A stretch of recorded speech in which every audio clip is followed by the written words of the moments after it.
Hello everyone, today I want to talk about mulligans in Canadian Highlander. Mulligans are an often overlooked but extremely crucial part of playing the game. A lot of the times your opening hand determines a lot about the game, whether you're going to win or lose, and people tend to keep hands that are okay but not great, and in Canadian Highlander, because of the variance we have, mulligans are really important for doing well. This video is meant to give you some theories and some tricks for thinking about your mulligans and maybe leveling them up a little bit, but it's not meant to be hard and fast rules. Like basically everything in Magic, there's always exceptions to every rule, and these are more guidelines than laws. There's nothing that beats experience when it comes to mulligans, but hopefully these ideas can help you with thinking about your mulligans until you get the necessary experience to really know how to mulligan specifically for every individual deck. So with that being said, let's get started. So let's first talk about what the mulligans actually are. When you start a game of Magic, you start with 7 cards in hand, and if you decide that you don't want to keep that hand, you draw another 7 cards, and then you throw one back. So you go down to 6 cards total. You keep doing this process, going to 5 or going to 4, until you decide to keep a hand. Most of the time, when people look at mulligans, they look at it strictly as a downside. You are losing cards, and so your hand gets worse. The thing is that this is not always true, and I kind of want to disprove that idea going forward with the rest of the video. So the first thing to think about is that when you're first learning Magic, you keep lands and spells, and the thing is that lands and spells is kind of a myth. Your hand changes dramatically depending on what is in it, and lands and spells is a very poor metric for deciding whether to keep a hand. You should look at your hand as having a certain amount of strength, and especially in Canadian Highlander, where there's a 100-card singleton and we have pointed cards, there's a really large variance in the quality of individual cards. Pointed cards like Ancestral Recall, Tinker, Mana Crypt, these cards are super powerful, and the reason they're pointed is often because seeing them in your opening hand is really good and increases your ability to win the game by a lot. This is not true of every pointed card. For example, some of the delve spells like Treasure Cruise or Dig Through Time are not particularly good in your opening hand.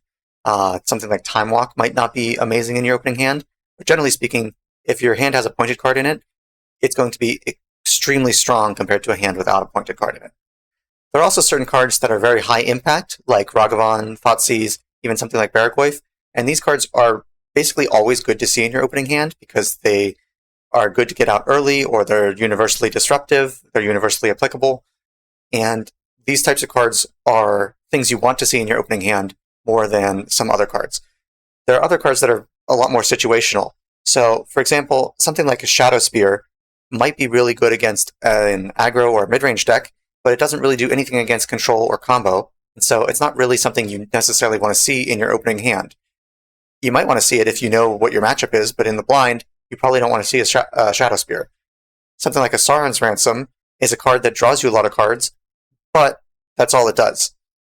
Some matchups, you don't have the time to deploy a Sauron's Ransom, and so you don't necessarily want to see this card in your opening hand because it's inflexible. And I want to talk briefly about stuff like Mishra's Bauble and Gitaxian Probe. These are cards that basically cycle themselves for free and let you run what is effectively a smaller deck. You know, if you're playing a Mishra's Bauble, you're playing like a 99-card deck. Playing a Gitaxian Probe, you're playing like a 98-card deck. And there are a lot of different synergies that you can use with them, but ultimately they make mulligan decisions harder, because when you look at a hand that has a Mishra's Bauble in it, it could be any card, but you don't know what card it is, and so you can't make the decision of what role that particular slot in your hand plays until you've kept your hand. And so Mishra's Bauble is sort of a wild card, and it's not necessarily something you want to see in your opening hand. It can be okay, but it can make it hard to evaluate how strong your hand actually is. So in the concept of, or in the vein of looking at your hand as being a multitude of cards that have different strengths, if you look at 7 cards, when you go to 6, you lose 1 card, which is a 14% loss going from 7. When you go to 5, you lose 1 card out of 6, so it's a 17% loss. And when you go to 4, you lose 1 card out of 5, it's a 20% loss. What this means is that each mulligan is more detrimental to the overall strength of your hand, or it can be more detrimental to the overall strength of your hand because you're losing bigger chunks of the remaining cards that you have. And maybe this is obvious. It might sound like, well, duh, if I mulligan harder, if I go down to 4, it's worse than going down to 5. But the way you should actually look at this is that the opportunity cost from going from 7 to 6 is the smallest out of all of the mulligans. So if you want to chase a hand that has higher strength, going to 6 is the best time to do it because it's the time when you lose the least amount of power. Let's take this idea and put some numbers to it. In a hypothetical world, let's say that you could rate every card on a scale from 1 to 10. This is not actually possible because cards differ so much in value. You can't just assign a numerical value, like how are you going to rate lands? But as a thought experiment, assume that you could rate every card from 1 to 10. Then a completely average hand would have 7 cards that have power level 5. They have strength 5. But if you look at a hand where your cards shift in value, they're not all power level 5, you have some that are higher and some that are lower, you can get hands that are pretty strong, or as strong or stronger, even if you lose cards. So, for example, in this hand that is 8, 7, 3 5s, 4, and 3, this 6-card hand is almost as strong as the 7-card hand, and it has a higher average card quality per card that is remaining. And this hand is only slightly above average. I mean, if you add that 3 back, it's 37 strength total. It's only a slightly above average hand. But because the strength of your cards is lopsided, not all of your cards are equal in strength, it means that your mulligan isn't as punished. If we take this to more of an extreme, suppose you had a hand that had a 10 in it, 2 8s, 2 5s, and 2 2s, then this 5-card hand is actually stronger than the original average 7-card hand. If you've ever heard the phrase, a strong 5 beats an average 7, this is what it means. Your cards can be contextually much more powerful, and so your 5-card hand might be really strong versus an average power level 7. And this is because the London Mulligan is kind of broken in that you get to see 7 cards every time, so the cards that you lose are always your weakest cards. If we look at it, just taking that middle row, looking at the relative loss of strength per card, this 8, 7, 5, 5, 5, 4, 3 has 37 strength, which remember is just a little bit above average. If you lose 1 card from it, it goes down to 34 strength, which is an 8% loss. When we were looking at cards without these theoretical numbers attached to them, losing 1 card represented a 14% loss in strength. But because of the actual, in practice, your cards have different values, different strengths, the amount that you lose is much, much less. If you go to 5, you get a 13% loss in strength, and you're at a 30 strength hand with only 5 cards. This is basically equivalent to having an average hand of all 5s and being at a 6-card hand. So this 5-card hand is as strong as an average 6-card hand. So these numbers are kind of nebulous, like what do you mean? Because, like I said, you can't really assign numbers to them. The way that you can think about this is that any hand could have high-quality cards, and keeping more cards is generally better. That seems obvious. But a good rule of thumb is that if you look at a hand, and it's interesting, but it's not necessarily the strongest hand, evaluate that card as if it had 1 less card in it. If that card is not keepable with 1 less card in it, you should probably mulligan that hand because your mulligan is essentially free. So for example, in a hand that is all 5s, if I looked at this hand as a 6, it's really not very good. So the opportunity cost of going to 6 is minimal because if I get another average card hand, I don't lose that much, but my odds of hitting a above average hand are much higher, and so I might as well mulligan because this hand is okay at 7, not great at 6, which means my opportunity cost of going to 6 is very low. If instead we look at that hand that was a 10, 2 8s, and 2 5s, 2 5s and 2 2s, and it was a 6-card hand, well, you would probably be happy keeping that as a 5-card hand because it's a 10, 2 8s, and 2 5s, which means that you don't need to go to 5 because what are you trying to chase? You're going to keep a 6, and it's going to have a card, this 1 2 that's left over that is not very helpful, but that 1 2 is basically gravy. It's extra. You don't need to mulligan that away because your hand is already good enough if you were to go down 1 card that you just keep the extra card even though it's not worth very much. So the idea is that you look at your hand, you say, is this okay at the current value that I have? Maybe. If it's good at the level below it, then I can probably keep it because then I'm just keeping extra cards. But if it's bad at the level below it, the cost of mulliganing once more is really not that high. Okay, let's also talk about mulligans as card selection. So when you start the game, obviously you look at 7 cards, but you have to think about what is the actual length of games in Canadian Highlander. In my experience, the average game of Canlander lasts 4 to 6 turns, and even if it lasts longer than that, most of the important stuff happens in the first 4 to 6 turns, which means that your cards that you see in those first 4 to 6 turns need to be doing something. Some archetypes are going to try and make that turn count last longer. Things like control and mid-range tend to make it last longer, but some seek to compress it even further. Things like aggro or combo, like aggro is trying to kill you on turn 4 a lot of times, or turn 5. Combo can kill you on like turn 2 or turn 3. So if you think about the number of cards you see over the course of the game, when you've got a game that lasts only 4 turns, the number of cards that you see without any other selection or anything is your starting 7 plus only 3 draw steps if you're on the play, or 4 draw steps if you're on the draw. That's 10 to 11 cards. That means almost all the cards you see in the game are in your opening 7. If your game lasts 6 turns, you get 7 plus 5 or 6 draw steps, which means you see 12 or 13 cards. You're still seeing over half of the cards that you see in the game are still coming from your opening hand. It's not until you get to a game that lasts 8 turns that you get to see more cards naturally than what is in your opening hand. Now, obviously, if you're playing things like cantrips or whatever, you see more cards more quickly, but a lot of decks don't actually have that much card advantage, and so a lot of times they just are drawing their natural card for turn. They'll maybe see 2, 3 extra cards beyond their natural draw steps in like a 6-turn game. So what this means is that your mulligans are really important because they comprise the majority of the cards that you're going to see. And so you need those opening cards to be really good because those are the ones that you have the most control over. Once you lock in your opening hand, you're just at the whim of whatever your draw steps give you, but you can control what most of your cards are going to be from your opening hand.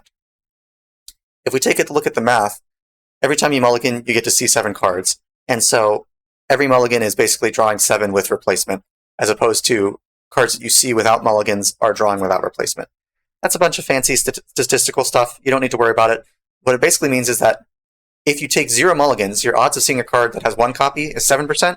If you have a card type that has 5 copies, like say, like a Mana Dork or something, you get a 31% chance. If you have a card that has 10 copies, your odds of seeing at least 1 in your first opening hand is 53%. So this might be like removal. You got 10 pieces of removal, your odds of seeing 1 in your first opening hand is 53%.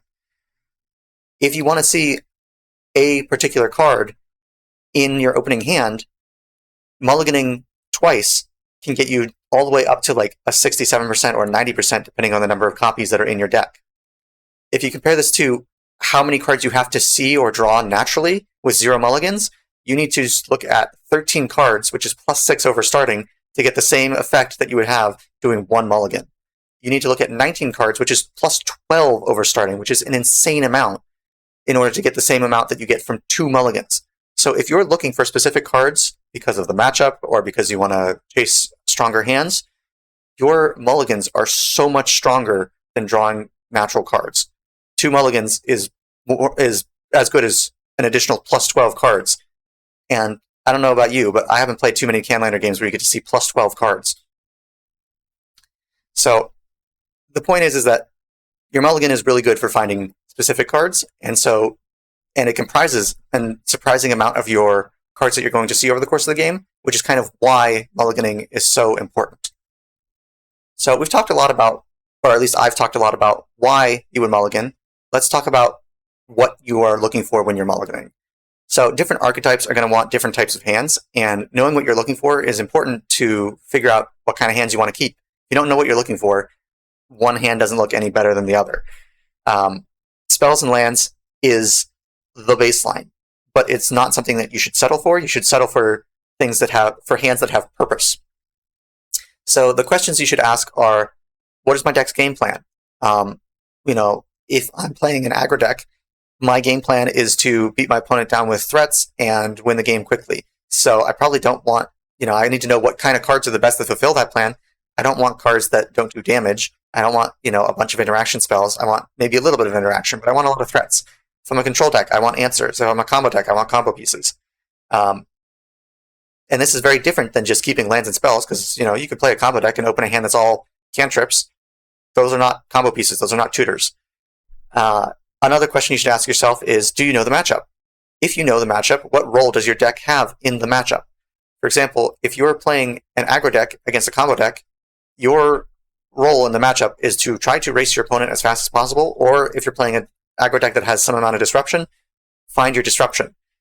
If you're playing an aggro deck against a control deck, you might not want to mulligan as hard for specific disruptive pieces or pressure. You might want to have cards that can play the long game because you're expecting to get interacted with a lot. Are there key types of cards that you need to have, and how fast do you need those cards?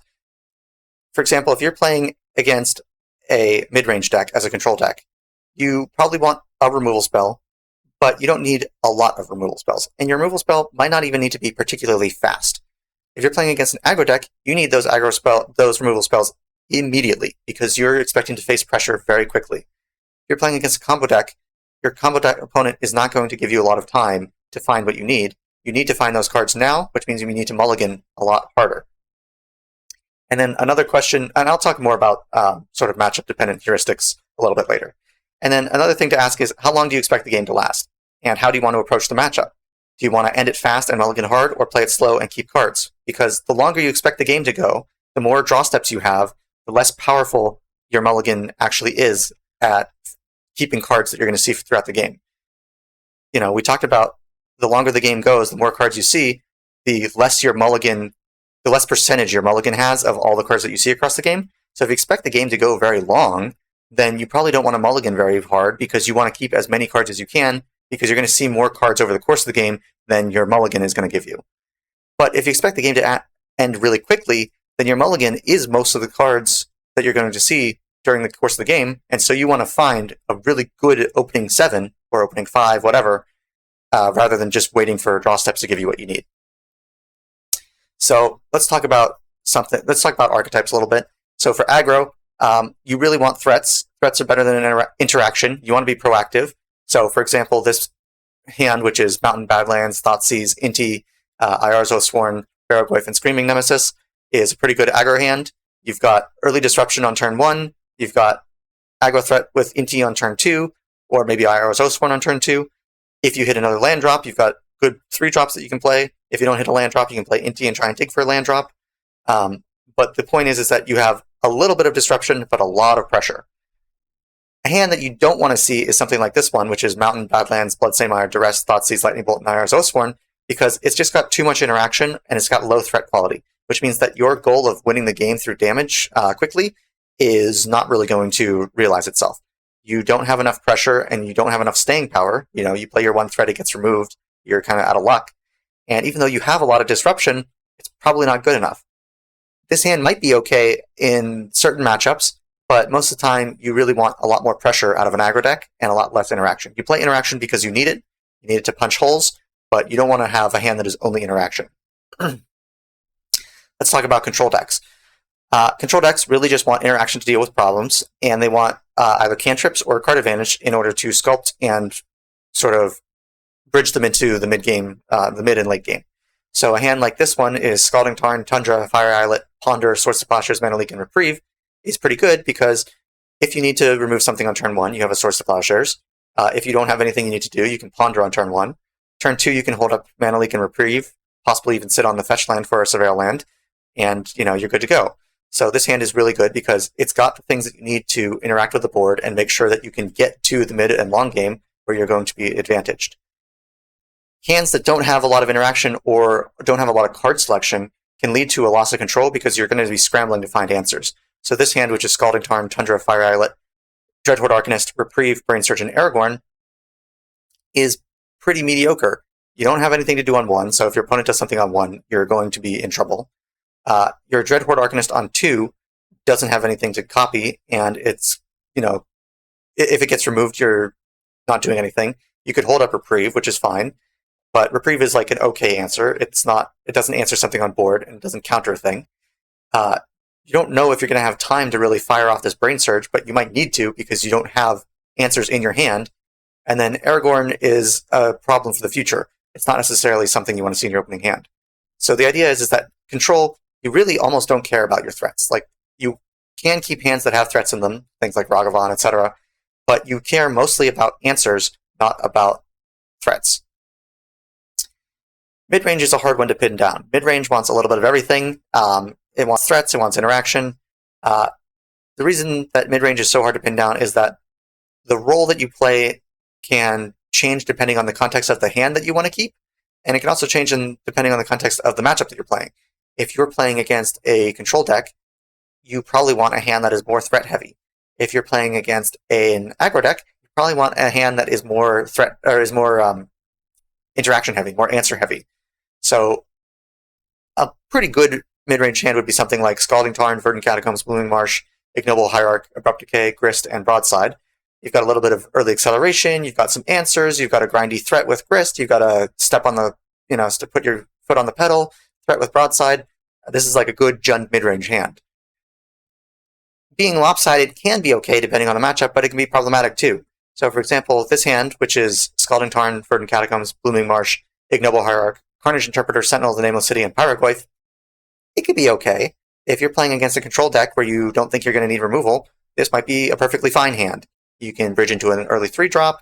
If your Hierarch gets removed, it's maybe not the best because you're not doing anything on turn 2, but if your Hierarch doesn't get removed, you're bridging into a 3-drop, maybe into an early 4-drop. Carnage Interpreter is a little awkward because you don't know if you're going to empty your hand fast enough, but it could be really strong.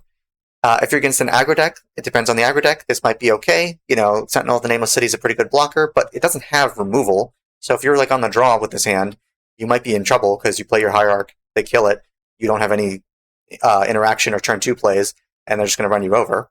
And then this hand might not actually be that good against combo because you have no disruption whatsoever. So mid-range is tricky, it's hard to pin down. The idea is that you want to know what matchup you're in and what your role is, so you can pick which side you want to lean to, and all things being equal, you want a little bit of everything. Let's talk about combo. Combo hands want to be really proactive. Your goal most of the time with combo decks is to force the issue because you want to be ending the game with your cards that you put your deck together with basically a bunch of bad cards that don't do much but help you win the game, and then combo pieces and ways to find the combo pieces. So what you really want are tutors and combo pieces. Things like Profane Tutor, Infernal Tutor. If you're playing, this is like a hand that might be for like a Breach Storm deck or a Dogmoth's Willstorm deck. Things like Brain of Filth and Lion's Eye Diamond are both really good. They turn on Infernal Tutor. What you don't necessarily want is just selection and interaction. You play selection because you need it to find the pieces that you're playing, because we're playing 100 card singleton. Like, just relying on natural draw steps is not going to work. But a lot of times, if you keep a hand that is speculative, where it's only selection and interaction, your deck doesn't actually do anything. And so your draw steps might not be kind to you, your selection might not be kind to you. What you really want in a combo deck is to have the pieces that win the game, because you only have so many cards that matter in the deck, and so you really want to find them. Like if you play this hand, it might be okay because it's got a balance against like an aggro deck, but this bottom hand here is probably not the best. Okay, let's talk about quality versus quantity and how aggressively you should mulligan.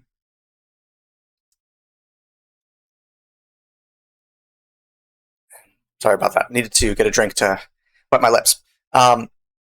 If you have a deck that has a very low variation in quality, then you want to keep a higher quantity of cards generally.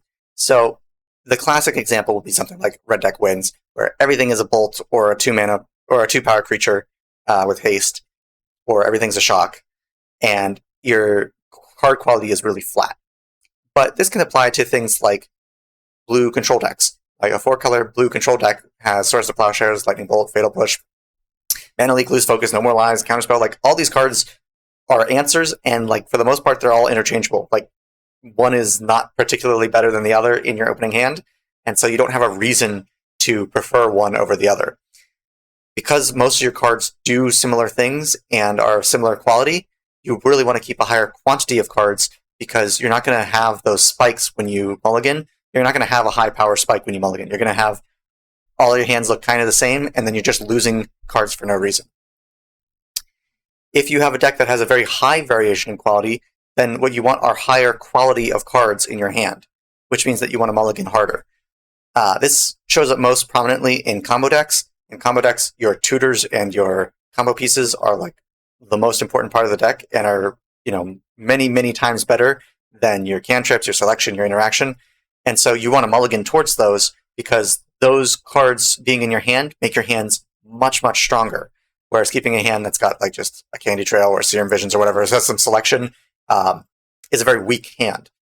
You can also see this sometimes with some aggro decks. If your hand has fast mana in it, it's a lot stronger than a hand without fast mana.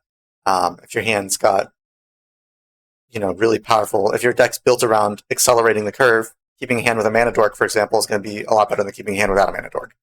So the higher the variation in the quality of your cards, the stronger you want your individual cards in your hand to be, which means that you want to go deeper to be able to find them.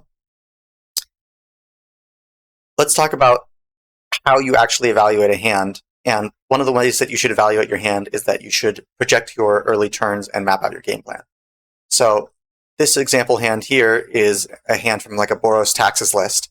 And it's Plains-Bound Sacred Foundry, White Plume Adventurer, Gut, Broadside Bombardiers, and Headliner Scarlet.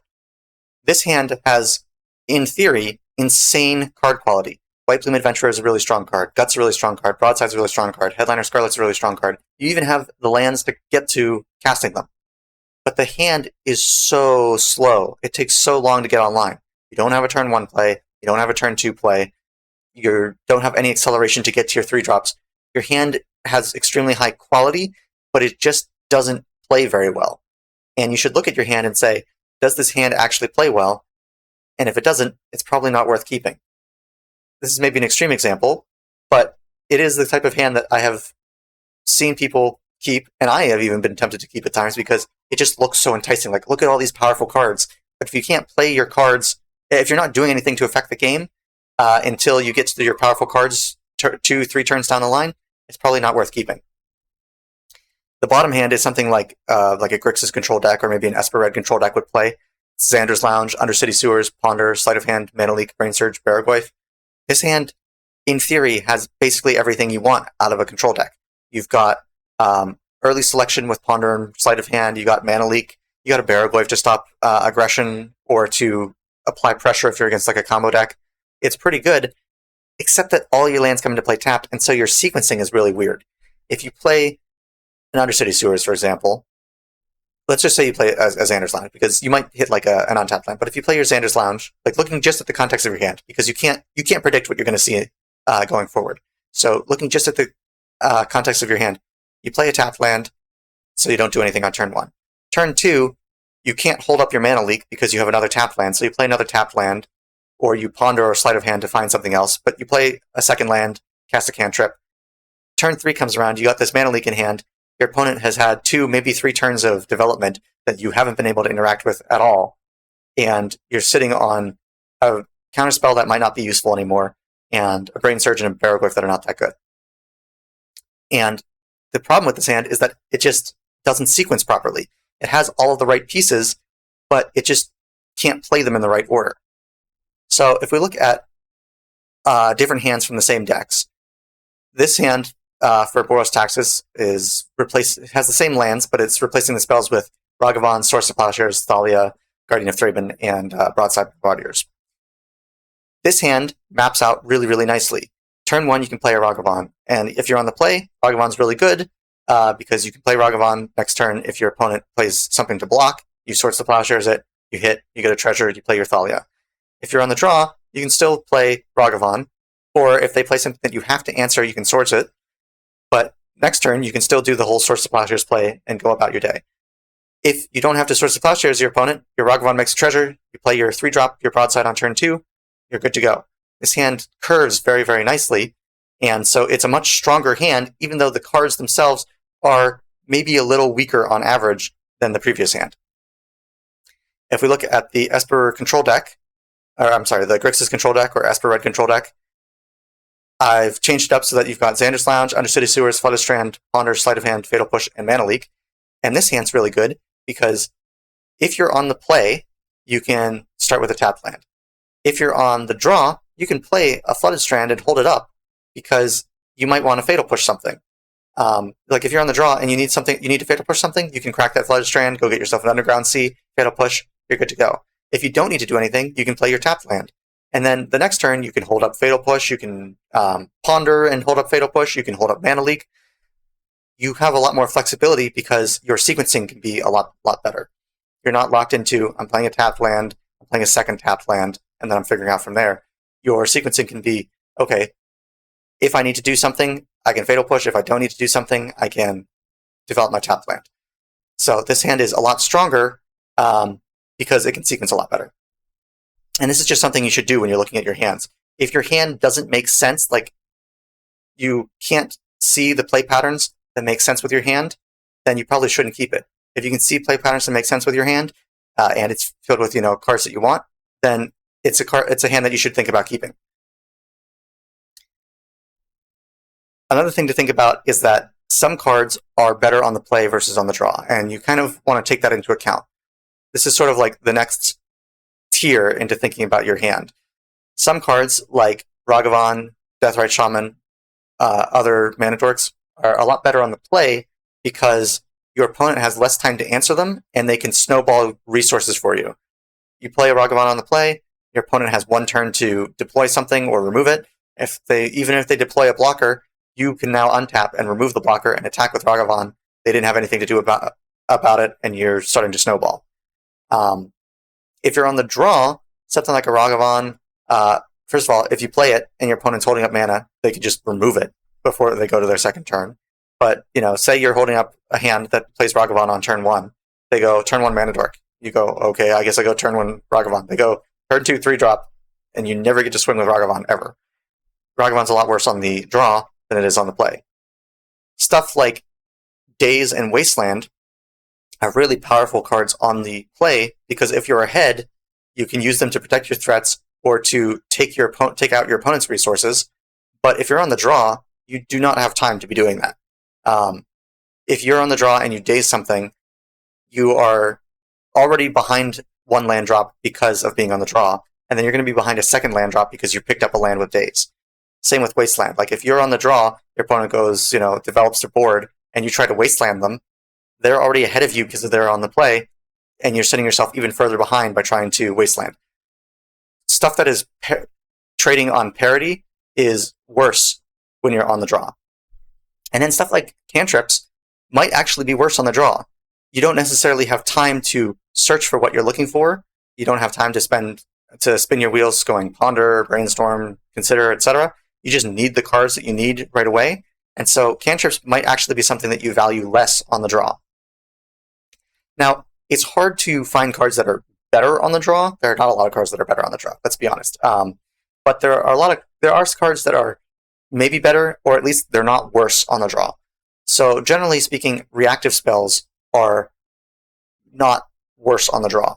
If you have a Swords to Plowshares in your opening hand, and your opponent goes turn 1 Ragavan, you're going to be quite happy to have Swords to Plowshares to get rid of their turn 1 play. If you are going second, and you hold up a land, and you have Spell Snare, most games, people are going to go turn 1 1-drop, turn 2 2-drop. Spell Snare is really good at countering a 2-drop, which means that on the draw, Spell Snare is a lot better. It's not that it's bad on the play, but it's at least useful on the draw, whereas something like, I don't know, a Mana Leak is 2 mana, and so your opponent might develop a 2-drop that you can't counter because you don't have the mana yet, because you're on the draw.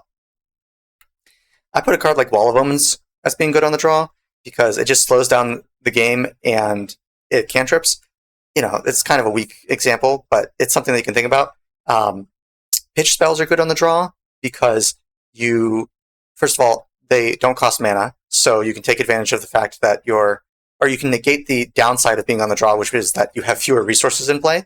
So if something comes up that you really need to get rid of, or that you can't let resolve, Force of Will is insane on the draw because you don't need resources to deploy it. And because you're on the draw, you're going to draw an extra card, which means that the pitch spells don't hurt as much. You're going to get back an extra resource that you wouldn't have being on the play. And so the pitch spells are probably stronger on the draw than they are on the play. They're still strong on the play, don't get me wrong. Obviously, Gemstone Caverns is like the one real exception of being better on the draw.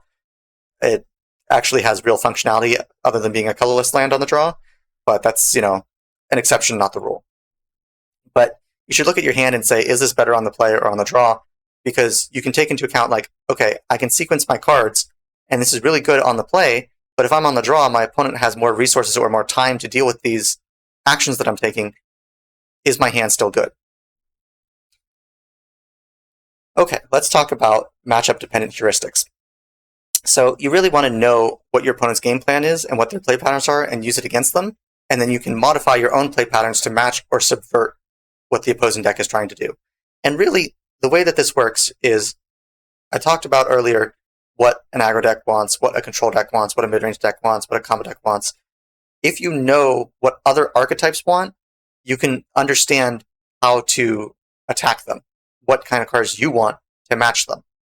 If you don't know anything about what your opponent might want, you can't really formulate a game plan that is that good because you don't really know what disrupts their game plan or is, how your game plan matches against theirs.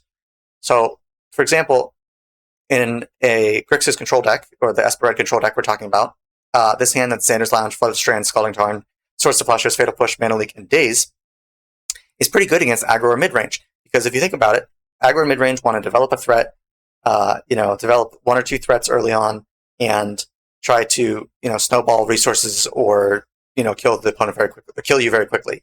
And you've got a lot of answers in Swords to Plowshares and Fatal Push. You've got a Mana Leak. You've got a Daze, which, if you're on the draw, is less good, but can still maybe tag something. Maybe you can hold up 2 mana on turn 2 and actually snag something with Daze on the hard cast. But the point is that the removal spells are really good. You've got a lot of relevant You have a lot of relevant interaction. Against control, this hand is maybe okay. It's not the worst, because you still have relevant interaction in the form of Mana Leak and Daze. You've got 3 lands. You've got some fetch lands, so you can play a slower game with Surveil lands. And you don't want no removal against control, because they do play threats. If someone plays a turn 1 Ragavan out of a control deck, that's not unheard of. You probably want to remove it. But it's a little removal heavy, and you don't have cantrips, and you don't have card advantage. So you really want to find something very good with Surveil lands very quickly, or this could go pretty badly against control. And against a combo deck, this hand is terrible.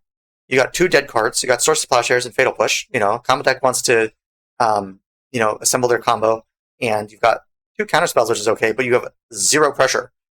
Combo decks are designed to be able to fight through some amount of interaction, and if you are not forcing them to pull the trigger, then they can just sculpt a perfect hand that beats any number of counterspells, and this hand has 0 pressure whatsoever. Now, when I talk about combo, I'm talking about spell-based combo. I'm talking of Breach Storm, Flash Hulk, etc. I'm not talking Nadu. If you're playing against a creature combo deck, this hand is obviously quite good against a creature combo deck because you got relevant removal. All of your pieces are relevant. Your Swords to Plowshares and your Fatal Push are relevant. But against a combo deck, you got 2 dead cards. So even though this hand might look quite good, it's very bad against combo. It's okay against control, but not great, and it's pretty good against aggro and midrange. And this is kind of what I mean by matchup-dependent heuristics, is that if you don't know what your opponent is doing, you can't tell how good any of your cards are. Some of your cards might be better in certain matchups than they are in others. And this might be very natural to people who've played a lot, but I see it a lot with new players where they just look at a hand that's lands and spells and they're like, oh, I'm a control deck, I want interaction. And they don't think about, okay, what's the type of interaction that I might want? Or I'm an aggro deck. I want threats. They don't think about what are the actual things that you need in a specific matchup. And so building these heuristics takes experience, but it's something that you should keep in mind if you really want to make the most out of your mulligans. So let's talk about proper mulligan procedure. I just want to touch on this really quickly because the way that mulligans actually work is that players announce in turn order whether they are keeping their hands. If I'm going first, I say I'm going to keep my 7, and then I can't mulligan anymore, and then my opponent can decide, do they want to go to 6, or do they want to keep their 7. If I say I want to go to 6, my opponent has to think, do they want to keep their 6 or 7, and they have to make a decision. If they say, I'm keeping 7, they can't do anything more, I choose whether I want to go to 5 or not, and so on. What can't happen by the rules, the way that the rules should actually be played, is that I can't go, I'm on the play, and I go, I'm going to 6, and my opponent thinks about their 7, and I look at my 6 and it sucks. And I say, I'm going to 5, and and my opponent still hasn't decided what they're doing with their 7. The reason that this is important is that your mulligan decisions provide really valuable information.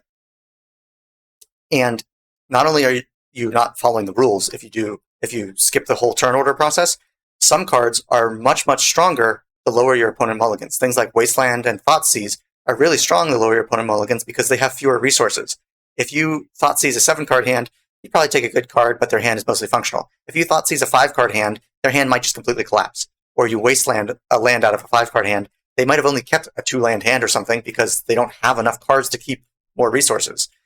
And so, if you or your opponent skips the proper mulligan procedure, you're giving up information that really can affect the game in a really big way. And the reason I bring this up is that a lot of times when people are jamming for fun, they're playing casually, they'll just mulligan. They'll mulligan to save time. They'll be like, "Oh, my 6 sucks. I'm going to 5." And your opponent's thinking about their 7, and they, don't say anything. And this is especially true if you come from a more casual format like EDH, where everybody is just mulliganing with their 4-card hand, their 4-player table, and they've got infinite mulligans because they're playing for fun, whatever. But in a competitive format like Canadian Highlander, it's really important that you follow this proper procedure, not only because it's the rules, but also because it gives up a lot of information that is really important for deciding whether you keep your hand or whether you mulligan your hand. Okay, let's talk about how deep should you mulligan. The unfortunate answer is that really it depends. This is something that you just kind of have to figure out through experience, but there are some rules of thumb that I've prepared that you can kind of use to guide you as you're learning your deck, as you're figuring out, what kind of hands you can keep. The first is that you should try to never go below 4. Very few hands can actually win on mulls to 4, and almost no hands can win on mulls to 3. I mean, it's not like it does happen, but it is very rare. So you should pretty much try to never go below 4. At that point, you just don't have enough cards to play the game. The second point is that you should be more prepared to mulligan aggressively on the draw. You get a card back when you're on the draw. So if you go to 6, if your opponent keeps 7 on the play and you go to 6 on the draw, you draw back up to 7, you're equal on cards. Yeah, being on the draw still sucks, but you're still kind of at card parity, and because you're on the draw, you generally need a higher quality hand in order to offset the play draw difference. A hand that is perfectly good on the play might not be good on the draw because it just doesn't do things in a fast enough time frame. And so you want to prioritize strong hands on the draw because you really need to take advantage. You really need to offset the fact that you're going second. The third rule is that in the blind, you don't know what your opponent's playing. They don't know what you're playing. The shorter you want the game to go, the deeper you should be willing to mulligan. While the longer you want the game to go, the less you should mulligan. This goes back to what we were talking about with the amount of cards that you see over the course of the game. If your game is really short, your opening hand is most of the cards that you're going to see during the game. So you want to have a really good opening hand.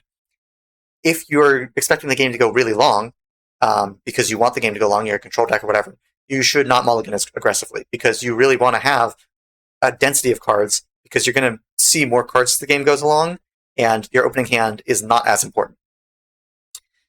The fourth rule of thumb is that the stronger the difference in individual card quality, the more you should mulligan. We talked about this a lot with, do you have a higher variation in quality of cards versus lower variation in quality? But this comes up a lot, especially when you're playing against something like a combo deck. When you're playing with or against a combo deck. The matchup's really polarized, only a few cards actually matter. Combo decks should be willing to chase their combo pieces, while opponents need to find their relevant interaction or pressure. If you're playing against a combo deck and you're playing control, you need to find a threat, you need to find interaction. You cannot keep a hand that doesn't have interaction. You can't keep a hand you probably can't keep a hand that doesn't have a threat. If you're playing an aggro deck and the only way that you possibly win the game is you find your hand attack or your opposition agent, or you find your hate bears, you should be going to 5, maybe even 4, to find them because you need to find those pieces really fast, and they tend to do a lot of work in terms of slowing the opposing combo deck down, whereas if you just try to keep like a mediocre or even an above average hand that doesn't disrupt the opponent, you're probably going to lose. So the point is that in certain matchups, certain cards have a lot different quality, and you should chase those high quality cards. Like if the matchup is really polarized where a lot of cards have very low quality, you need to now change the way you think about your deck. And then sort of the last rule of thumb is that a lot of decks can actually play very comfortably on 6-card hands, and so you should probably mulligan more 7s than you think.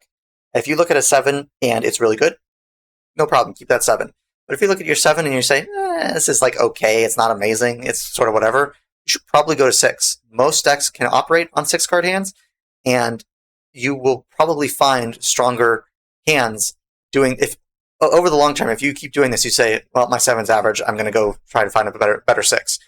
You're going to probably get a lot more stronger hands over the course of the long run doing this than just keeping your average 7s and hoping for the best. Okay, the last thing I want to do for this video is I want to look at some case studies. So I'm going to look at 3 decks. Boros Taxes, which is an aggro deck built around fast mana and disruptive pieces like Thalia or Blood Moon. It's trying to sort of set up disruptive pieces to make the opponent stumble and then take them out before they can recover. Then I'm going to look at a Bug Recall deck, which is a control deck. It's focused around getting card advantage with things like Ancestral Recall, and then obviously interacting with things like counterspells, abrupt decays, whatever. Pretty classic control deck. And the last one I want to look at is a Turbo Citadel deck, which is trying to tinker for a Boros Citadel as fast as possible. There are other lines of play, but that's the main one that you want to go for. And so you're really just looking for combo pieces really, really fast. And maybe you look at things like balance in order to slow your opponent down. But most of the time, you're looking to just win the game very, very quickly on turn 3 or 4. All 3 of these lists are going to be in the video description below. So if you want to take the time to look at the lists and see what is in them while we're doing the case studies, go ahead. Feel free to do that. For the method, I'm going to look at 2 different hands per deck. I'm going to evaluate whether you should keep them on 7, 6, or 5.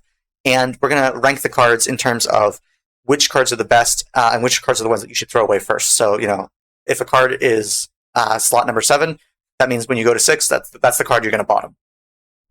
I also want to look at, would you keep this hand on the play or on the draw, and against aggro, mid-range, control, or combo. All those different combinations. So I'm going to cover all these hands. Feel free to pause the video and think about the hands yourself. I'm going to explain my thought processes and go over why I would or would not keep these different cards. So let's start with Boros Taxes. The first hand is Windswept Heath, which is a fetch land, Remote Farm, which is a white depletion land. It comes into play tapped, but it taps for 2 white mana twice, and then it gets sacrificed. Elegant Parlor, which is the red-white surveil land. Unlicensed Hearse, which is a graveyard hate piece. Cathar Commando, 3/1 flash. Anointed Peacekeeper, which is a 3 mana 3/3 with vigilance and some hand attack, sort of properties. And Archon of Emeria, which is a 2/3 flyer that has a rule of law effect, which means each player can't cast more than 1 spell each turn, and non-basic lands your opponent's control enter tapped. It's very, very strong hate bear. So, looking at this hand in the blind, we just want to evaluate, would we keep this on a 7? Would we keep this on a 6? Would we keep this on a 5? Like, how would we rank these cards? So, the thing about this deck is that Boros Taxes definitely wants to get to 3 mana, often 4 mana, and we have a little bit of acceleration, which is really good in the form of Remote Farm. So, to cast our spells, we definitely need Windswept Heath and Remote Farm. But if we think about how this hand is going to sequence itself, you're probably playing Remote Farm on 1, which means that on turn 2, your Remote Farm taps for 2 mana. That means you could either deploy the Cathar Commando or the Unlicensed Hearse and play the Elegant Parlor, but you only have 1 more chance at using the Remote Farm, so you're going to not have 3 mana very quickly. Because you have acceleration, you probably want to go Remote Farm into Windswept Heath for either Plains or Plateau, and deploy a 3-drop, and then turn 2, you play the other 3-drop. So you're either playing Archon of Emeria or Anointed Peacekeeper, and then turn 3, you have the Elegant Parlor, and your Remote Farm is going to die. So this hand works fairly well in that it gets a turn 2 3-drop into a turn 3 3-drop, and then it has 2 mana to cast the last 2 spells in its hand, but you're probably not casting both your 2-drops on turn 3 because you have a tap land with Elegant Parlor.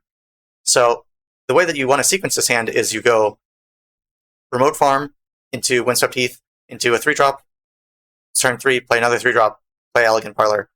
You don't have Remote Farm anymore, and then you move from there. which means that these 2-drops are a little superfluous in this hand. They can be okay, but it's kind of matchup dependent, because the way that your hand wants to play out, you don't really want to play either of these 2-drops because it's a waste of using your depletion land.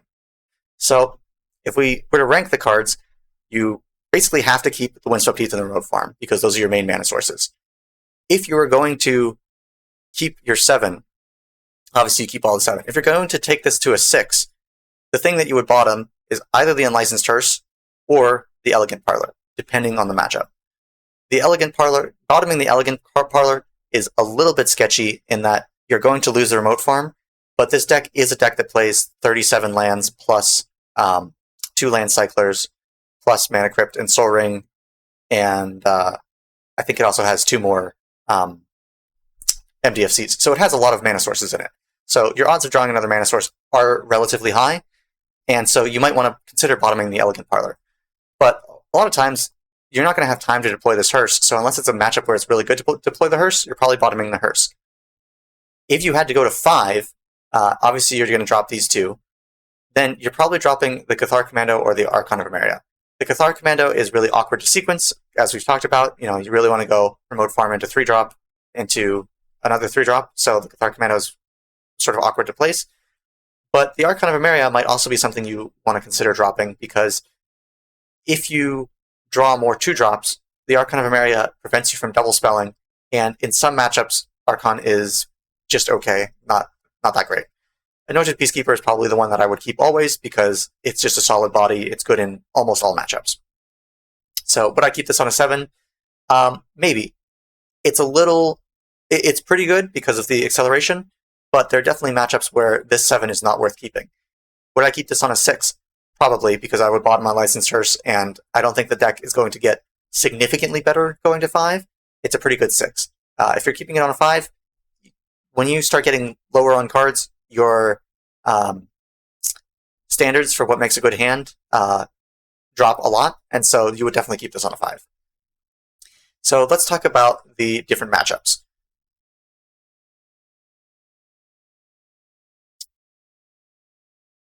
If you're against an aggro deck, how does this hand line up? Well, if you're on the play, you're going to go Remote Farm Windswept Heath into a 3-drop, and that's a pretty good play. It's not the best play, but it's not the worst play either. If you play an early Archon of Emeria against like a turn 2 Archon of Emeria against an aggro deck, their non-basics are entering tapped, which makes them play a lot slower, so they're not developing threats as quickly. They can't double spell, so they can't play 2 threats in one turn. It's pretty good. Like Anointed Peacekeeper and Archon of Emeria are not bad cards to have against aggro when you're on the play and dropping them early. But if you're looking at this hand, Unlicensed Hearse is not good against aggro. Cathar Commando is like okay. It's not very good against aggro because it's a pretty terrible blocker. It trades with literally everything. So those are not super good. So it's like a medium hand. It's okay, but you could do better. Like if Unlicensed Hearse and Cathar Commando were removal spells, it would be a great hand against aggro. But Unlicensed Hearse and Cathar Commando are not great against aggro, so it's kind of a medium hand against aggro on the play. If you're on the draw, I would be shipping this hand back immediately on the draw against an aggro deck, because this hand is really slow on the draw. Yeah, you have a turn 2 3-drop, but your opponent is going to have their turn 1, and their turn 2 when you play your turn 2 3-drop. Then they're going to have their turn 3, which could be something that overwhelms your 3-drop or gets rid of it, and you're going to be running out of resources with this Remote Farm, so you're not going to be able to have any staying power, and you're going to really feel the struggles of having these two sort of dead cards in hand. So this hand is something that I would not keep on the draw against aggro. If I'm against a mid-range deck, again, this is pretty strong on the play. You don't know what you need against a mid-range deck. Some mid-range decks, Unlicensed Hearse is insane. And you're not so worried about Cathar Commando trading poorly because it probably trades with a creature of equal CMC or higher. A turn 2 Archon of Emeria against mid-range on the play, really strong. So I would keep this hand for sure against mid-range on the play, but on the draw, it's got the same issues that it has against aggro in that you have a Vanishing Land. You have 2 cards that have nebulous quality, Unlicensed Hearse and Cathar Commando. We're not sure if they're going to be good. They might be good, they might be bad. And you might run out of things to do because you've got this Remote Farm that's going to go away. Your Elegant Parlor is going to surveil whatever it might hit something good, it might not, and you don't have any interaction really other than these disruptive pieces. You don't have like a Source to Plowshares. Like if this hand had Cathar Commando or Unlicensed Source with Source to Plowshares, immediate keep on the draw as well for mid range. Against control, I would keep this on the play and the draw. On the play, we've already talked about how turn 2 Archon's really good, but Archon and Anointed Peacekeeper are both really good. Accelerating out 3 drops ahead of schedule is really good against control, and Unlicensed Source is really good against control, and so is Cathar Commando.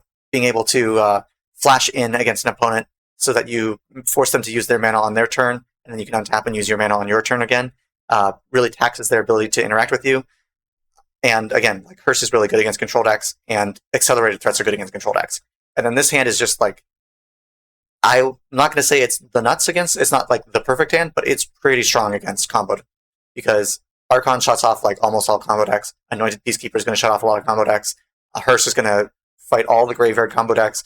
Cathar Commando is going to fight all of the artifact enchantment combo decks. Like, you can make better hands than this. Most of them involve Mana Crypt, but you'd be hard pressed to find a better hand against combo. So I just want to point this out because it's like, this is a hand that is contextual on how good it is. It's really good against combo. I would say it's pretty good against, it's like really good against control too. It's pretty good into mid range, but it's pretty dubious into aggro. So if you're in an aggro matchup, this hand, even though it looks really strong, might not be something you want to keep. So let's talk about the second Boros Taxes hand. It's going to be a Plains, a Needle Verge Pathway, a Sunbillow Verge, a Mother of Runes, a Sungold Sentinel, a Philia, Exuberant Shepherd, and Fateful Absence. So if we're looking at how we're going to sequence this hand, we're probably going to go turn 1 Plains into Mother of Runes. I mean, we are going to go turn 1 Plains into Mother of Runes. We have no other turn 1 play. Mother of Runes is an insane card. If you get to untap with it, your odds of winning the game go through the roof. Turn 2, we're going to play a Sungold Sentinel or a Philia. We probably wouldn't play a Fateful Absence unless we really, really had to, but we could. But this hand is a little awkward in that turn 3, this hand has nothing to really do on turn 3. You play your Needle Verge Pathway, and then you play, another 2-drop? You hold up Fateful Absence and Philia? Like, if you go turn 1, Mother of Runes, turn 2, Sungold Sentinel, turn 3, hold up Fateful Absence / Philia, it's okay, but it's not really using your mana super efficiently. And yes, there are a lot of 3-drops in the deck, so you could have a very, very nice curve, but you can't rely on that. You have to basically say, what does my opening hand give me? And from the sequencing of this opening hand, turns 1 and 2 are really good. Turn 3 is a little sketchy. We're not really sure what we're doing yet. So if I had to rank them, you keep the Plains, you keep the Sunbillow Verge as 1 and 2, because those are the 2 best lands in this hand. You need lands, you can't get rid of all of your lands. Mother of Runes is really, really strong, and is your only turn 1 play. This deck doesn't have a ton of turn 1 plays, so I would be very reluctant to throw Mother of Runes back. The Sungold Sentinel is also just generically quite good. 3/2 is a good stat line. Graveyard Hate is a good thing to have. Unlike something like Philia, which can be good, but it sort of depends on the matchup. Like, Flash can be good and Blinking Blockers can be good, but it doesn't put as much pressure on. And if you have an active Mother of Runes, Sungold Sentinel is probably just better than Philia. But basically, Philia, Fateful Absence, and this Pathway are all sort of interchangeable depending on the matchup. Now, normally this deck does want to get to 3 mana sources, but your hand doesn't use 3 mana sources, so you could consider throwing the Pathway back. Alternatively, you have so many 2-drops, you could just throw one of your 2-drops back. Like, keep your Sungold Sentinel or your Philia, throw back the other one, now you've got a removal spell. So if I'm on a 6, I'm probably throwing back either Philia or Fateful Absence, depending on the matchup. If I'm on a 5, I'm probably throwing back one of these 2 and the Pathway, because I really want action. I don't want to just rely on maybe I top deck good things, maybe I don't. But it's also defensible to say, look, the deck has a lot of 3-drops in it. Just keep enough mana, you're going to draw into good threats, throw back the Philia and the Fateful Absence. Would I keep this hand on a 7? In a lot of matchups, yeah. Mother of Runes is really strong. You've got, even if you're not using your mana perfectly, you've got good pressure, and you've got some interaction. Would I keep it on a 6? Definitely, I would keep it on a 6, because then your standards are a lot lower. Like, you're probably not going to get a much better 5, and so keeping it on 6 is pretty good. And then obviously, if you're going to keep it on 6, you're going to keep it on 5. So let's talk about the matchups. So against aggro, this is like a slam dunk to keep all the time. If you're on the play, turn 1 Mother of Runes, they need to answer it right away. If they don't answer it, because aggro decks tend to run less interaction, if they don't answer the turn 1 Mother of Runes, you probably just win the game. That's how strong Mother of Runes is in board-based aggro matchups. If you're on the draw, it's still probably worth keeping because, again, Mother of Runes is really strong. If you can untap with it, you probably win the game.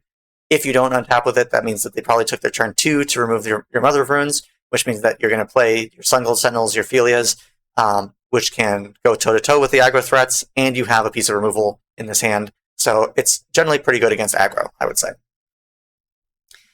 This hand, the Mother of Runes is doing a lot of work. Against mid-range, against control, being on the play, you stick your Mother of Runes turn 1, and you removal check your opponent. If your opponent cannot remove your Mother of Runes, you're probably going to win that game. But on the draw, your opponent is probably going to have a lot of interaction, but they're going to have enough interaction, which means that the odds that your Mother of Runes survives is pretty low, and the quality of the rest of your hand is just so-so. Sun Gold Sentinel is an okay card. Philia is an okay card. They're not like the heavy-hitting 3-drops that you play in your deck, which is fair because they're 2-drops, but they're like, they're probably not going to get you across the finish line on their own. They're going to be things that are going to be useful, but they're probably not going to get you all the way there, which means that if I'm on the draw, and this is like my 7, for example, I think I might consider looking for a better 6 because I can't expect this Mother of Runes to survive.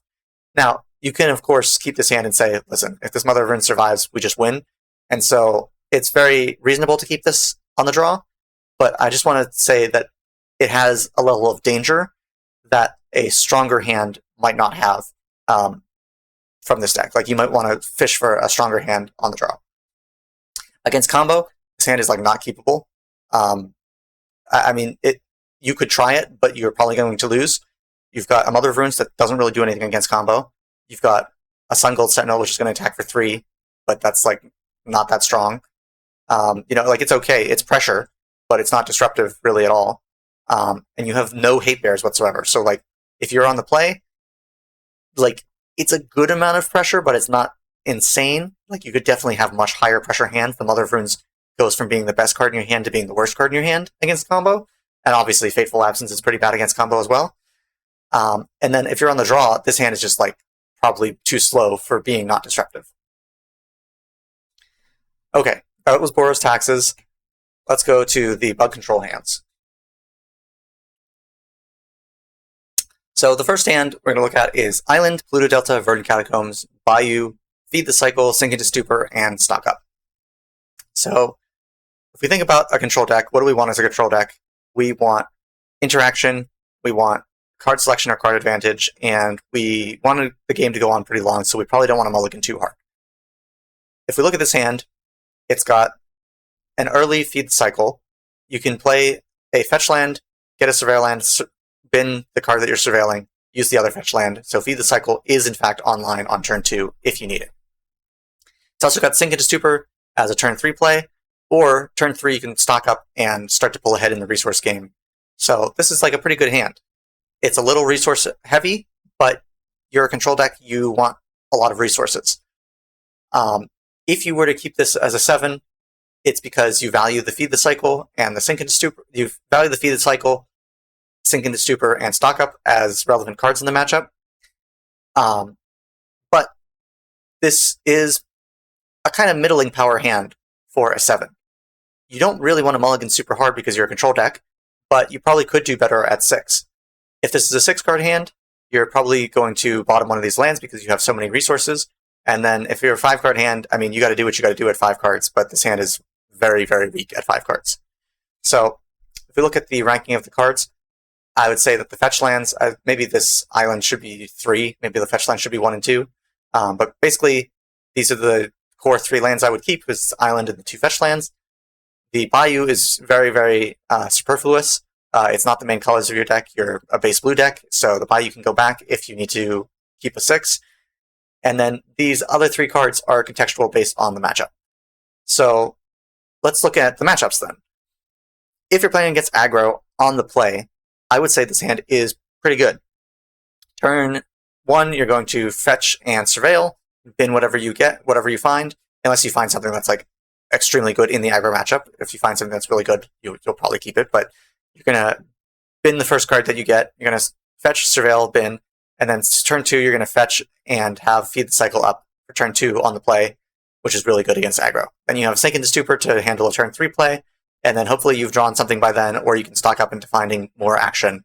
And this is a pretty good hand against aggro. On the play. On the draw, this hand is not keepable, in my opinion.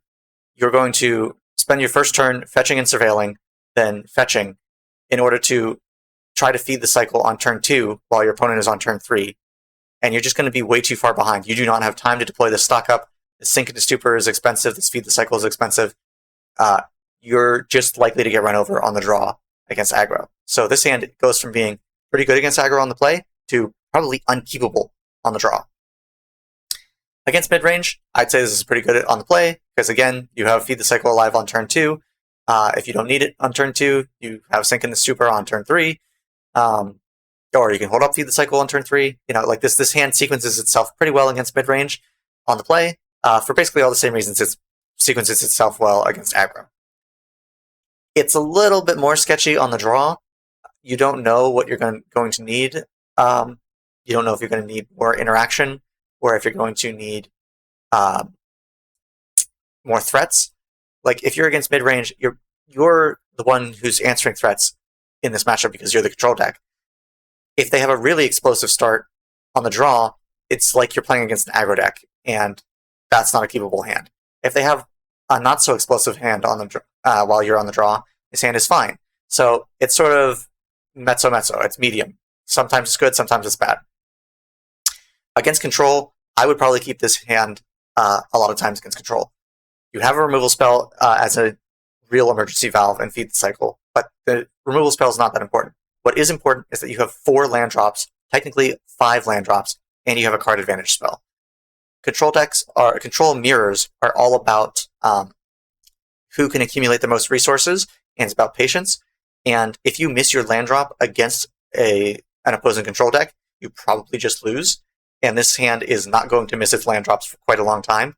You're expecting the game to go very long. You don't want to mulligan super hard in games that are going to go long, and you already have tools that you can use for dealing with threats that resolve, for bouncing back a spell that you need to bounce back, and for getting card advantage, which are all things you want in the control matchup. And then, probably to no one's surprise, this hand is completely unkeepable in the combo matchup. You have a dead card and feed the cycle. You do not have time to deploy stock up. Sink into Stupor is a really weak interaction spell against combo, and you have 0 pressure. This hand is not keepable on the play or on the draw against combo. That should be fairly obvious, but it's worth saying it. So let's talk about a second control hand, a second bug control hand. This one's Flooded Strand, Underground Sea, Sink into Stupor, Deathrite Shaman, Opposition Agent, 3 Steps Ahead, and Murktide Regent. So if we think about how we're going to sequence this hand is going to be turn 1 Deathrite Shaman, and then turn 2 whatever you need to do. You're going to probably go Underground Sea, Deathrite Shaman. Flooded Strand is going to hold. You're going to hold up Flooded Strand. If your opponent does something that you need to counter, you can 3 steps ahead. If your opponent does something that you want to snag, like a tutor, like they go to fetch something, you can get an opposition agent in response. If your opponent does nothing, you can either deploy the opposition agent, or you can turn this Flood Strand into a Surveil land. And you've got Sink into Stupor, which can be held up as a 3-mana interaction spell, or it can be your 3rd land drop. Strangely, if you look at this hand, Murktide Regent is the worst card in this hand. Let's actually just go to the rankings right now. Murktide Regent is the worst card in this hand. And that might sound insane, because Murktide Regent is often considered almost borderline broken magic card. It's not, but it is often considered extremely powerful. But the thing about Murktide Regent is that you need to delve to be able to cast it, and you would ideally be delving spells. And this hand is not filling the graveyard very fast. So if you were to have this hand and go to 6, you would be bottoming Murktide Regent all the time. Like, that would be the number 1 card to bottom if you're going to 6. If you had to keep this hand on a 5, your options are to either keep the opposition agent if you think it's more important, or to keep the 3 steps ahead if you think it's more important. The op agent is useful in that it's board presence and it's disruption against something like combo, But if you're playing against like an aggro or mid-range deck, it really doesn't do a whole lot. It's just going to trade with some, 2-drop and die because it's a 3/2. But also 3 steps ahead is a little bit slow, and that it's a 3-mana counterspell, but it at least is a little more universal. So it's a toss-up between Opposition Agent and 3 steps ahead. This is sort of a dealer's choice and depends on the matchup. You are never getting rid of the lands. You're not even getting rid of Sink into Stupor because you really do need land drops. Like if you keep 2 lands and then don't hit your 3rd land drop in a control deck, you are not going to do very well. And then Deathrite Shaman is strong enough that it's probably worth keeping in basically any configuration of the hand. Would you keep this hand on a 7? It depends on the matchup, but it's a pretty decent 7. If you think about this Murktide region as being a dead card, you could say, maybe I could fish for a better 6, but again, we're a control deck. We don't want to mulligan too hard. So all things being equal, this is probably a reasonable hand to keep on a 7. On a 6, I would definitely keep this hand on a 6. The 6-card hand is good. You're probably not going to get too much better on a 5 unless you need specific answers. If you know what matchup you're in and you need specific answers, you might consider mulling this because it just is a little bit on the slow side. And then obviously you would keep this on the 5. So if we look at the matchups, against aggro, I would keep this on the play because you're going turn 1 Deathrite into turn 2, you have 3 mana for your interaction spells. But if you're on the draw, this hand is glacially slow on the draw, which means it is no good against aggro on the draw. You're going to play your Deathrite Shaman. If it gets removed, like you're not doing anything turn 2, and even if you keep it around, they have their turn 1 to deploy a threat, they have their turn 2 to deploy a threat. The first thing you're going to do is counter something on turn 3, on their turn 3. Like, no, that's just way too slow. So this is a hand that is pretty good against aggro on the play because of the Deathrite Shaman, but I would say is really bad on the draw, and really shows the weakness of hands that require a lot of resources while you're on the draw. Against mid-range, I would say it's kind of like against aggro. It's pretty good on the play. You play your Deathrite, and you've got 3 steps ahead, Sink into Stupor, Opposition Agent held up on turn 2. Like, that's fine. You're going to do something, and it's going to be okay. On the draw, it's going to be kind of the same way of that. If they have a very aggressive start, this hand is very bad on the draw. If they have a slower start, this hand's pretty good on the draw against mid-range. So this hand is all right against mid-range on the draw, but you could potentially do better. Against control, it's kind of iffy whether you would keep this on the play or on the draw. Because you have Deathrite Shaman, which is a really strong card in the control matchup. I mean, there are times when Deathrite Shaman just solos a control deck. But you don't have a ton of lands. Like, you have 3 lands, which is okay. But you have no real card selection and no way to sort of propel yourself into the mid-game. You just have pretty good early game protection. Like, you're going to have your Deathrite Shaman, you're going to hold up 3 steps ahead, you're going to hold up Opposition Agent, and those are okay. But this Murktide Regent being a dead card for a while is really painful, and if you don't hit your land drops or you don't hit something relevant, you could just get completely outvalued by your control deck. And that's kind of true on the play or on the draw. So this hand is borderline, but probably could be better against control. Against combo decks, though, this hand's really good. Yes, on the draw, it seems a touch slow, but the thing is that Opposition Agent is such a gigantic hammer against combo that even getting it out on your turn 2, their turn 3, is really, really powerful. And so this Opposition Agent basically makes this hand keepable against combo all on its own. The fact that you can get to it on turn 2. Like, if this Deathrite Shaman weren't here, and it was just Floodstrand, Underground Sea, Sink into Stupor, like a cantrip Op Agent 3 steps ahead, you probably still keep it, because Op Agent is just that good, but it's definitely a lot sketchier. Like, you really need to find earlier interaction. But this Deathrite Shaman plus this Opposition Agent really make this come together. So it's really strong on the play because you're going to have a turn 2 Op Agent, and then you can maybe hold up 3 steps ahead. You're going to hold up 3 steps ahead for the rest of the game and just kill your opponent with Op Agent. And then if you're on the draw, you still have a turn 2 Op Agent, and you just have relevant interaction and disruption. This Murktide Regent, again, it sucks as a card in your hand, but the Op Agent does so much work in conjunction with the Deathrite Shaman that you would keep this pretty much all the time against combo.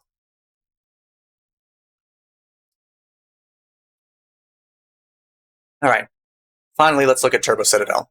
So this first Turbo Citadel hand If you're not aware with the deck, it's a pretty low land count deck because you don't want to brick on your Citadel by hitting multiple lands in a row, and you really are just trying to get to Tinker. So if we look at how this hand would sequence itself, this hand is Windswept Heath, Mishra's Bauble, Lion's Eye Diamond, Brainstorm, Azorius Signet, Solve the Equation, and the One Ring. If we look at how this hand, at first glance, it looks like it doesn't have enough mana. But if you think about it, Windswept Heath into Azorius, like if you have Windswept Heath is 1 mana, Azorius Signet is your 3rd mana. So if you can get to your 2nd mana, you get to Solve the Equation. And the neat thing with Solve the Equation with Lion's Eye Diamond is that you can cast Lion's Eye Diamond, cast Solve the Equation, hold priority, sack LED for 3 blue mana, Solve the Equation resolves and gets Tinker, and now you have the mana to cast Tinker, sacrificing your Azorius Signet. So really, what this hand needs is it needs 1 more land. Now, it is a 29 land deck. We're not, or 29 or 30 land deck. That's not very high. But you have some amount of selection. You have this Windswept Heath, which can go and get a Surveil land.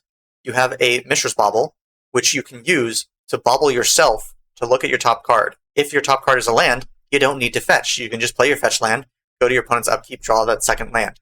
If you don't see a land, you can fetch away your Windswept Heath, get a Surveil land. If that card is a land, you keep it on top, but if it's not a land, you bin it, and then you get your Mishra's Bauble draw plus your natural draw. So this hand is actually really, really close to a turn 3 Tinker with a land drop in play, with the land drop up, which is really, really strong.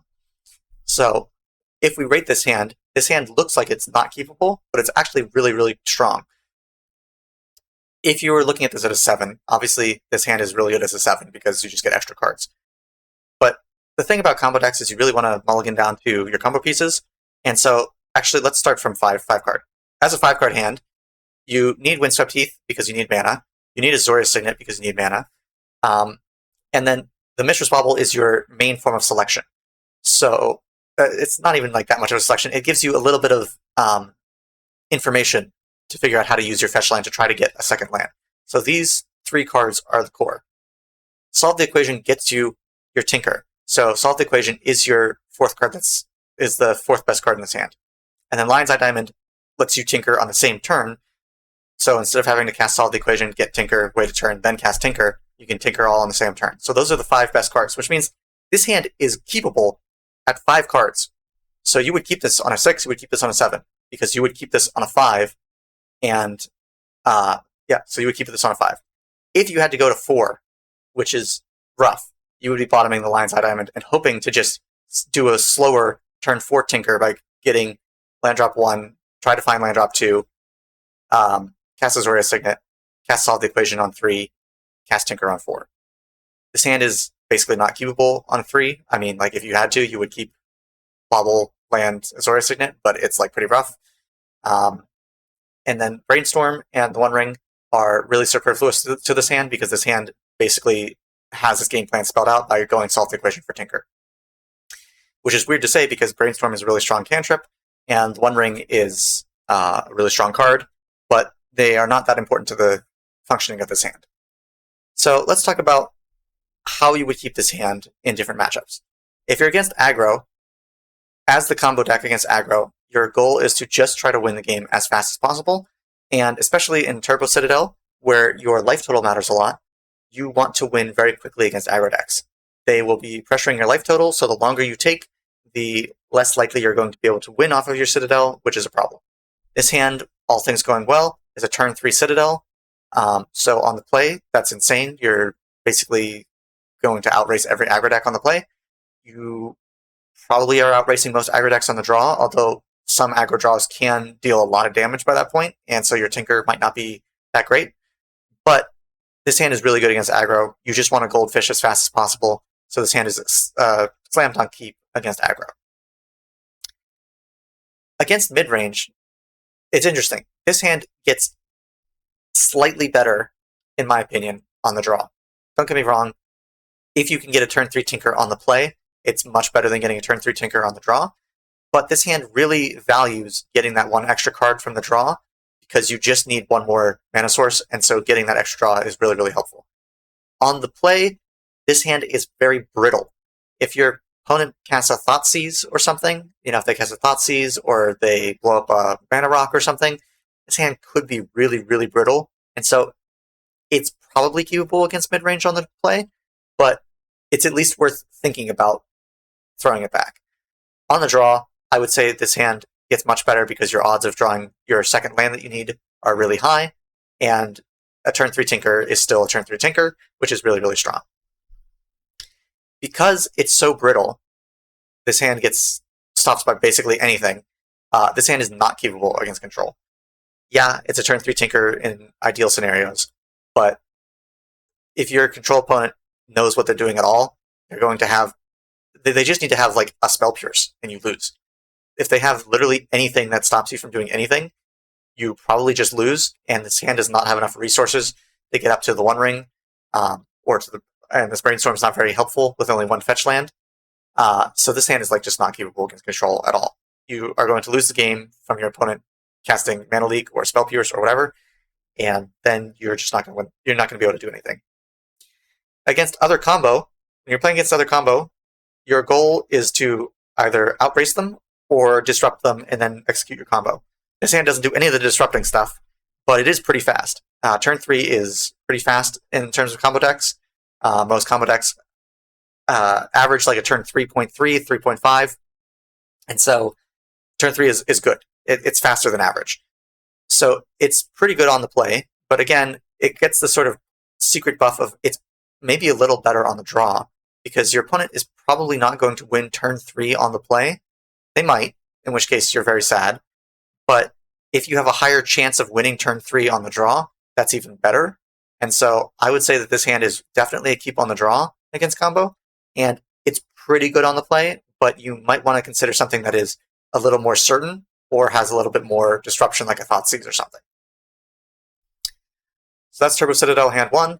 And then for the last hand, let's talk about Turbo Citadel hand number 2. This hand is Meticulous Archive, which is the blue-white Surveil land, Bloom Lake Verge, Serum Visions, Consider, Talisman of Dominance, Teferi Time Raveler, and Inquisition of Kozilek. So if we look at this hand, how are we going to sequence it? Well, first we're going to start with the Meticulous Archive, get that out of the way.